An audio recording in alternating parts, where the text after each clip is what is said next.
आपल्या भागातील अडचणी महानगरपालिकेच्या अधिकाऱ्यांना दिसत नाहीत।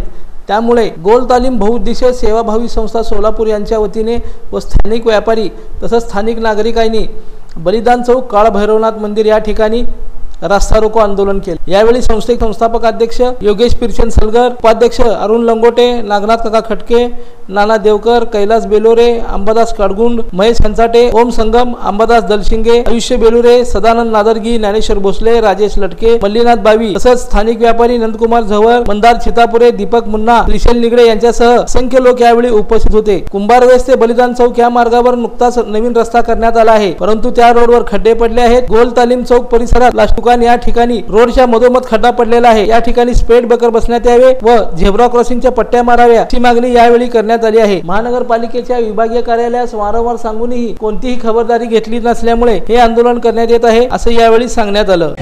या ठिकाणी पाहणी करण्यात आलं नाही, कारण की त्यांना गोरगरिबाची जीवाची काही चिंता नाही।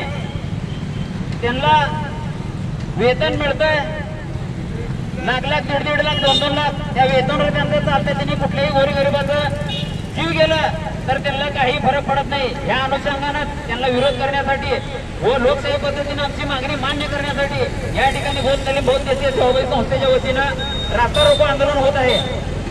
हे आंदोलन होत असताना एक साईडची बाजू आम्ही जाणून बुजून मोकळी सोडलेली आहे, कारण की आमची लढाई ही भ्रष्ट अधिकाऱ्यांची आहे। प्रामाणिक जे आपले भारताचे नागरिक आहेत त्यांच्या विरोधात आमची कुठलीही संस्था काम करत नाही, याचाच आम्हाला एक उद्देश दाखवून द्यायचं होतं।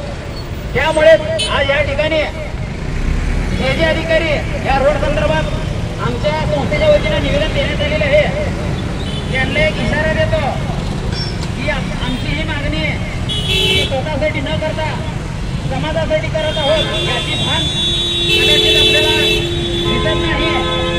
त्यामुळे आज सोलापूर शहरात स्मार्ट सिटीच्या माध्यमातून विकास होऊनही विकास दिसत नाही। त्याचं एकमेव कारण म्हणताना असले अधिकारी जो आपल्या मानकोटीवर बसलेले आहेत। लोकदर्शन मराठी चॅनलला सबस्क्राईब करा, बेल बटनला क्लिक करा व लाईक करायला विसरू नका।